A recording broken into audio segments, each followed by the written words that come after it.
పెద్దమ్మ తల్లి, మిమ్మల్ని మహిషాసుర మర్దిని అని అంటారు ఎందుకని? అసలు ఈ మహిషాసురుడు ఎవరు?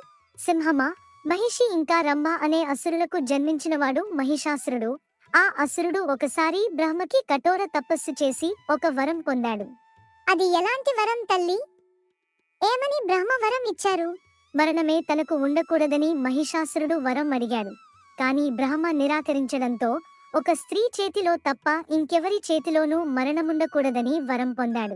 వరం పొందాక మహిషాసురుడు ఏం చేశాడు తల్లి?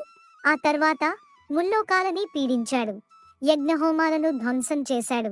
దేవతలపై దండెత్తి ఇంద్రదేవుణ్ణి కూడా ఓడించాడు. ఆ ఘోరాలను చూడలేక త్రిమూర్తులు నా సహాయం కోరారు. ఆ రాక్షసుడిని మీరు ఎలా ఓడించారు మాతా? పార్వతిని అయిన నేను కాత్యాయని దుర్గా రూపంలో ఆ మహిషాసురుడితో యుద్ధం చేసి అతన్ని ఓడించాను. మరి మిమ్మల్ని జూబిలీ హిల్స్ పెద్దమ్మ అని ఎందుకంటారు? నేను మహిషాసురుని సంహరించాక కాస్త విశ్రాంతి తీసుకునేందుకు దుర్గమమైన అడవుల్లో బండరాళ్ల మధ్య సేద తీరాను. ఆ ప్రదేశాన్ని ఇప్పుడు జూబిలీ హిల్స్ అని పిలుస్తున్నారు. సబ్స్క్రైబ్ చేయొచ్చు కదా.